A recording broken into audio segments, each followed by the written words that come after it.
Hey guys, this is here Vishwajit and you're warm welcome to our series ये सवाल आते हैं हर साल. And today's in this video I'm going to discuss here about the electrostatic potential and capacitance. And our today's topic will be capacitors and capacitance, and mainly in this video I am going to discuss here about the 1 mark questions that was asked in your board exam. So let's begin it with from the very first question. पहले question से देखते हैं. यहाँ पर पहला question जो है आपसे पूछा गया है, the given graph shows variation of charge Q versus potential difference V. ये जो ग्राफ है आपका शो कर रहा है variation between Q and V के बीच में. ठीक है, फॉर टू कैपेसिटर्स, दो कैपेसिटर्स हैं यहाँ पर C1 एंड C2. अब ये पता नहीं है कि C1 कौन सा है, C2 कौन सा है. Both the capacitors have same plate separation. दोनों के बीच में जो प्लेट सेपरेशन है, दोनों का प्लेट सेपरेशन यानी कि दोनों के बीच की जो डिस्टेंस है वो सेम है.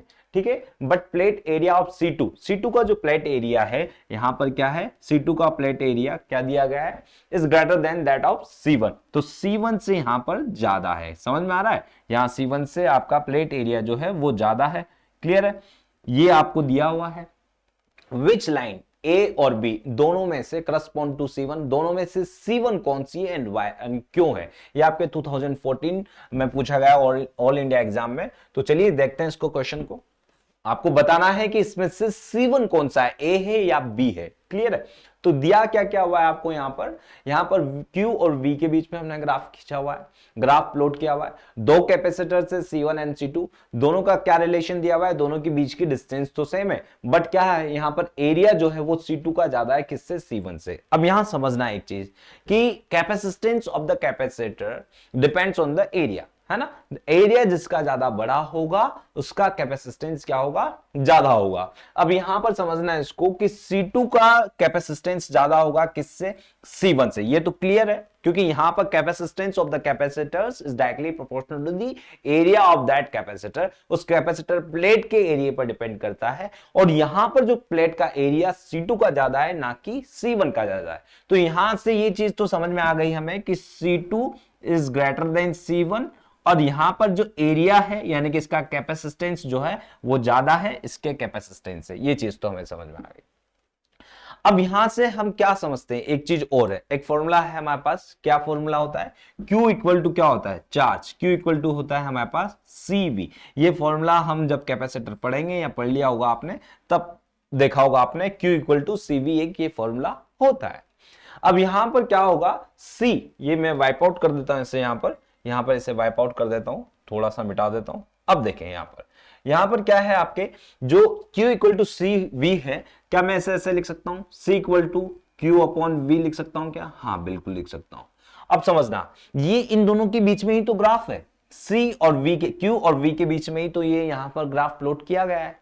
अब यहां पर जब Q और V के बीच में ग्राफ प्लॉट किया गया है और ये डायरेक्टली प्रोपोर्शनल है कैपेसिटेंस के, है ना, कैपेसिटेंस के डायरेक्टली प्रोपोर्शनल है, यानी कि C is directly proportional to the Q upon V. अब यहां पर ये जो Q अपॉन V का जो स्लोप है उसके डायरेक्टली प्रोपोर्शनल है, यानी कि यहां पर कैपेसिटेंस जिसका ज्यादा होगा, जिसका यहां पर स्लोप ज्यादा होगा उसी का कैपेसिटेंस भी क्या होगा, ज्यादा होगा. Q अपॉन V यानी कि ये स्लोप ही है, स्लोप बता रहा है, और ये डायरेक्टली प्रोपोर्शनल किसके हैं, कैपेसिटेंस के. अब जिसका स्लोप ज्यादा है उसी का कैपेसिटेंस भी क्या होगा, ज्यादा होगा. क्लियर है. अब यहां समझना, स्लोप किसका ज्यादा है, A का ज्यादा है या B का ज्यादा है. अब यहां पर ऑब्वियसली बात है कि स्लोप जो है वो हमेशा अभी यहां पर आपके किसका ज्यादा है, A का ज्यादा है ना कि B का ज्यादा है. क्लियर है. अब A का स्लोप ज्यादा है तो यहां पर कैपेसिटेंस किसकी ज्यादा है, कैपेसिटेंस C2 की ज्यादा है ना. क्यों, क्योंकि यहां एरिया, इस प्लेट का एरिया बड़ा है C2 का, और C2 की प्लेट का एरिया बड़ा है तो उसका कैपेसिटेंस भी ज्यादा होगा. और अगर इसका कैपेसिटेंस ज्यादा है तो यहां पर स्लोप किसका बड़ा है, A का, तो इसकी कैपेसिटी क्या है, ज्यादा है. ठीक है, ये कैपेसिटर, तो ये जो होगा आपका A1 वाला जो होगा वो तो होगा C2, और B जो होगा आपका वो होगा C1। ये आपको क्लियर समझ में आया होगा कि B वाला जो है जिसका स्लोप कम है वो तो आपका होगा C1, और जिसका स्लोप ज्यादा है, क्योंकि यहां डायरेक्टली प्रोपोर्शनल है, इसलिए जो एरिया है आपका ए जो है आपका स्लोप वाला, ये होगा आपका C2। चाहे तो आप इसका सॉल्यूशन भी देख सकते हैं, सॉल्यूशन आपको यहां पर दिया हुआ है, ये देख लीजिए। A represents the C2, A जो है वो क्या रिप्रेजेंट करता है, C2 को रिप्रेजेंट करता है यहां पर, और B जो है वो आपको किसका रिप्रेजेंट करता है, C1 को रिप्रेजेंट करता है। यही मैंने आपको पहले बताया था। तो होप गाइज आपको ये वीडियो पसंद आया होगा, समझ में आया होगा। तो मिलते हैं नेक्स्ट वीडियो में, तब तक के लिए thank you and bye bye, पढ़ते रहें।